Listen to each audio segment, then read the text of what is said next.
Hi there, and welcome to Fan Service powered by Streamily Live. My name is Wee Claire, and in this series, we talk to some wonderful guests about what makes them a fan. We have sitting here today the wonderful Maggie Robertson, who plays Lady Dimitrescu in Resident Evil Village, and Orin the Red in Baldur's Gate 3, amongst many other things. Hello, Maggie. Hello, Claire. It's Yeah. so nice to be here. It's such a pleasure. Thanks for having me on. Yeah. So, Streamily is all about the fans, it's all about community. So, let's start with the big question. What makes you a fan? What were you a fan of? So many things. The stars, they're just like us. We're humans too. We get really into stuff too. And especially, I feel like within the video game industry, everyone that works here is also a fan of the work that everyone else is doing. So that's been really cool to experience now that I'm in the industry.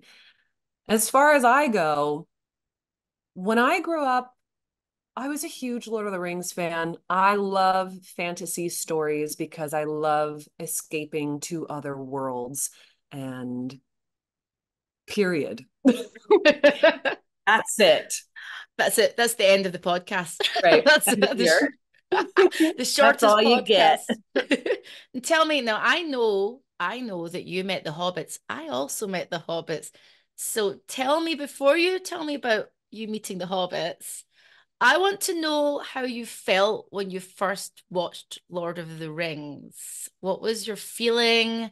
Where were you? What made you bowled over by this amazing film? Oh my gosh, do I even remember this? Actually, I think here's what I do remember about it. When I went to go see it in the theaters, I drank a giant, movie theater sized um, the cup, that's a word, cup of soda before the movie even started. And then I held my bladder for the entire 3 hour movie theatrical release. And I was very proud of myself for doing that. I don't think I have ever wanted to hold my bladder for any film. That's a very special film that makes you hold your bladder. My goodness. I loved Lord of the Rings. I ask you that because I was at college at the time because I'm extremely old.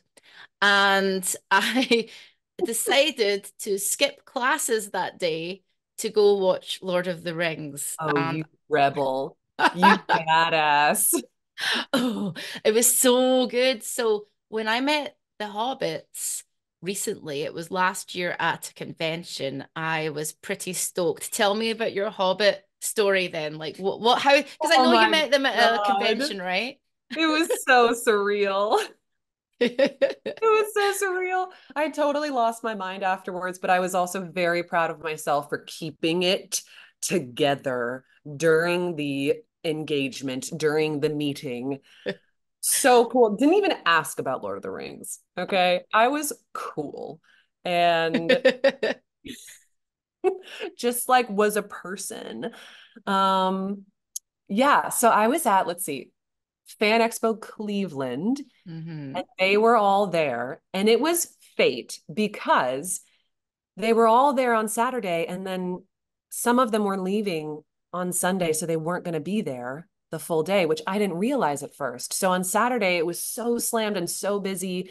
And my panels didn't line up enough so that I couldn't quite do lunch at the same time of that as them, which was my original plan to be like, oh, I'll just meet them in the green room and casually try to have lunch with them.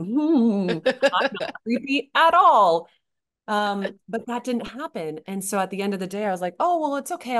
Maybe I'll do it tomorrow instead. And then somebody was like, well, they're not all going to be here tomorrow. This was your chance and you missed it. And I was like, no. But then the plot thickens.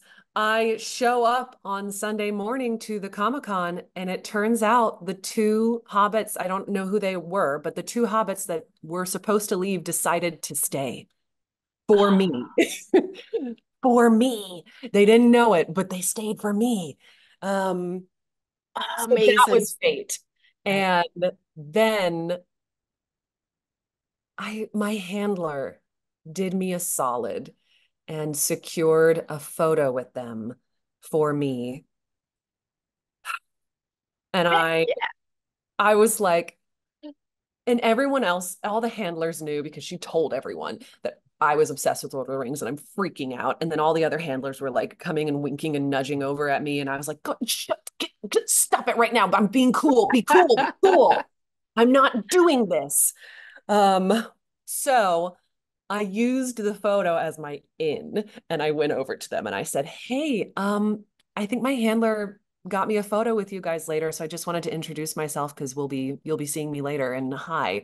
And then we ended up having a conversation throughout the rest of lunch. And then I went to go do the photo and somehow we got onto the subject of dancing. Oh, I walked in and Sean Astin waltzed me around the thing because we were bored. And then we're talking about dancing, and that led to Billy Boyd introducing us to the slosh, which is a Scottish line dance.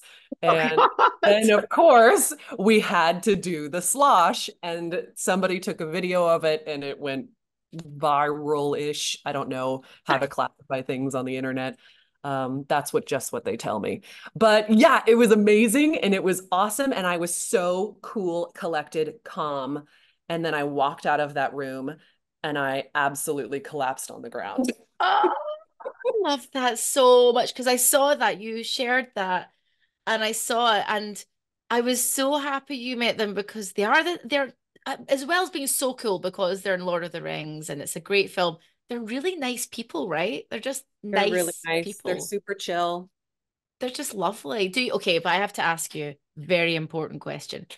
Okay. If you had to just choose one of the hobbits to have a dinner with, you have to discard the rest and never speak to them again. Who would you choose? You have to choose. I'm sorry, it's a really hard question because they are all lovely. Who would you choose? It's Pippin Yes. Why, Pippin? Why? because he's just a delightful little goober. And we'd have so much fun. Oh, We'd I have so love much that. fun. We'd eat to our heart's content. We'd drink. We'd be merry. We'd dance around. We'd sing. It'd be a blast. And did those guys know who you were? For example, the things that you've been in, did you tell them? Were they I like, don't oh, know. I was afraid to ask. It's a right. little weird of like, do you know who I am? Um, because I absolutely know who you are. No, I don't know. I didn't fully ask. They knew that I was talent at the con, so they know that I'm in the industry in some way. But I don't know though, because Elijah and maybe Dom, I forget who the other one is. They're gamers. And They they actually, are. I saw that they did something, they did a collaboration with Larian Studios, who produced Baldur's Gate 3, and they played the game. I don't know if they got all the way to my character in the game because she's a ways away, but it's possible. Fun So fact, fun fact, I beat Elijah Wood for an award for when? Lady. How? Oh, for Lady Um, D. yeah, in 2021 we were up for the same award and I got it and he didn't. And I'm not bragging about that, but I am just saying how amusing it was where I was like, suck it, Frodo. I really want you to say that to his face, I, Maggie, okay. next time. I need Yeah. to go to more cons with them so I can continue to lay the foundations of our lifelong friendship from here on out. Yeah, exactly. Then in 10 years' time, he's gonna be like, look, Maggie, I didn't want to say that first time we met, but I knew who you were. And you can I'm a be like, huge suck it, fan. Suck it, Frodo. suck it, Frodo. They're so I love them. Billy Boyd is the nicest man. We just talked about being from Glasgow, and it became on stage like a Scottish podcast. People were just like, oh. Even talking about are these words? People were just asking about Scotland and Glasgow, and it was. I don't know if you feel like this because you're from Virginia, right? So Mhm. that's where you're from. So I don't know if you feel like that when you go back to Virginia or you hear someone from your hometown. But obviously, when I hear someone out here from my hometown, it feels very comforting. Do you ever get that, or is it the same in America? No, I don't think it's the same in America. Mm, Unless, well, in the UK, your accents are so specific to your location of where you grew up. I think in America, there's a lot more transplants. People move around more rather than staying in the same town and everyone developing the same accent in that one town. So I don't think there's as much differentiation between accents in the US. I'm sure if you had a really strong Southern accent or something like that, it would be comforting to talk to another Southerner because that's a cultural thing too. The mhm. South has a cultural element that is different than, say, a New Yorker or an Upper East Coast culture of whatever. True. So it would be more, I guess, less about hearing the accent and more about, okay, I understand the world you come from. Talking about going back to the fan stuff, I wanted to ask you because I meet people all the time for work, so do you. But aside from the Hobbits, has there ever been a moment where you were genuinely nervous meeting someone quite famous, perhaps growing up or through the work that you're doing now? Because we meet people all the time. I don't really get nervous, and we're all just doing a job, right? But there have been certain moments, and I can count them on one hand where I've genuinely gone, oh, I am genuinely in the presence of a legend, or a great person, and I try not to let it affect me. Has that ever happened to you at all? Well, now I want to know who yours are. Okay, yeah, well, that's it. That's all I'm saying. I'm going to Eh, take over the interview here. This is a podcast about you. Who are your legends? two. One was on Zoom and one was not on Zoom. The one on Zoom was Keanu Reeves. Um, because I mean that's pretty big. And I have my Fitbit on me at all times. My resting heart rate is about 60 to 65. When he appeared on screen, it jumped up to 90. It's Oh my like gosh, you have documentation of just how. I took a picture of my Fitbit. I was like surreptitiously, went, hey Keanu, snap, snap. Anyway, it's like, hi, I'm but totally he professional. totally professional taking a picture of my Fitbit. He was lovely and it was fine. The other one was the first most famous person I've ever interviewed, which was it's not Jamie Lee Curtis. Oh my God, Jeff Goldblum. That's it. It was Jeff Goldblum. Wow. Yeah, those are good ones. Yeah, he was incredible. And No, he's just how he is. So I was yeah. like, he's amazing. What about you? What have been your sort of like, oh, this is cool kind of moments? I don't know. I get awkward meeting people generally. And Really, green Maggie? room, Didn't notice. what do you mean? What do you mean? I'm so I subtle. I I Oh, think you're charming and oh, I just lean into unassuming. the awkward and that's the icebreaker. That's how I've done it now. But green Hmm. rooms kind of feel like the cafeteria at Yeah, lunch, going to yeah. the cafeteria at lunch and trying to figure out what table you sit at in high school. And Oh. so they're kind of nerve-wracking. So I get nervous generally being there, but I don't know if I get nervous about a specific person. Mm. The other one that was pretty cool for me at Fan Expo Cleveland was Alan Tudyk. I Ah, really admire him and his body of work, both on screen and in voiceover and writer and producer and la da da da da. So that was super cool for me to meet him. And he was very nice and we chatted. I love him. He is a really lovely man. Yeah. So super talented and so incredibly intelligent as well. Like when you speak to him, there's just a gravitas, but not any ego. He's super Yeah. friendly. I know what you mean about the green rooms. I never thought of them as school cafeterias. The How do tables are you? even round. I know Like they are they're round. always round tables. And you're like, hey, is anyone Like, sitting here? Can I oh, put I my tray hate it. down? I hate it so much. I've always got my chicken bag, which you can see right here on the screen. Gilbert is always present. So that is kind Thank of an God. icebreaker. There he Mm. is, right there. And so I take him to every con. But how do you decide where to sit? My method is empty table, good. So I'll go straight to the empty. If it's a table with some people on there, I try and sit as far away from them on the table as possible. Yeah. Apart from that, I just don't eat. And then if it's too busy, I'm like, no. Oh, hello. hi. Oh, um, Hi. this is Who's my dog this? Cricket who's decided to come and say hello. Hi, Cricket. Hello. Cricket has an ear infection at the moment, so that Oh, was really fun no. trying to wrestle her down and keep her still enough to put the medicine into her ear. Oh, Yes, no. baby. She's like, please love me Who are you more. a fan of, Cricket? Who's your idol? Oh, I think Scooby? Mummy's your Scooby-Doo? idol. No, Mummy. Maggie. Let me Cricket's a dog. All dogs just love their masters. Imagine it being that simple in life, Maggie, that just all it is you just love one person forever. That's I it. have often thought about how great life would be if I was a dog. Yeah. Oh my God, amazing. For the Well, in the right owner. I don't it could be really rough if you're not in the right space. But to be if I was my own dog, free food, mm-hmm. care, just Mm-hmm. sleep all day, Mm-hmm. That's run like around. that's the ultimate existence. Great. I don't have to do Ultimate. anything. I don't Friggin' have any love that. responsibilities. I love that. I love that life. So, no deciding where to sit at green rooms, I don't have to backstage. decide where to sit at green rooms. Yeah.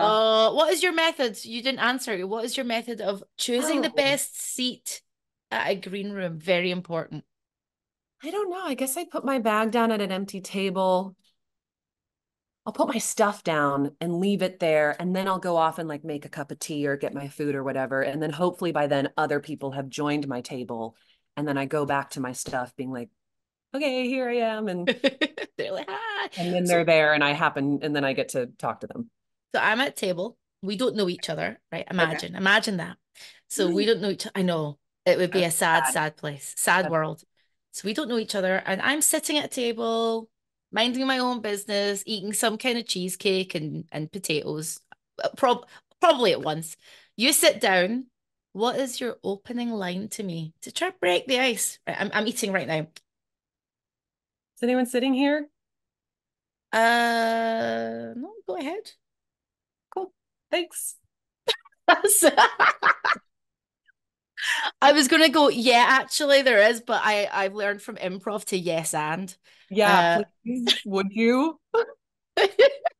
Would you just yes yes, and me? just yes and my way through life. Do you know what? Next time we're at a con together, we should do that with other people on the table, but let's pretend not to know each other. And then get into the most ridiculous conversations. We can try to sit at the Yes. same table and then we'll loop everybody else into a conversation. We scout out a table. This whole conversation, by the way, is making me slash us sound incredibly creepy and stalkery. And I would just like to state on record that I'm not a creep and I'm not a stalker. And I would like to state on record that I am also not a creep or a stalker. This is a zero creeps and stalkers podcast. Zero creeps and stalker zone, people. Not about it. We're just a pair of freaks. It's okay.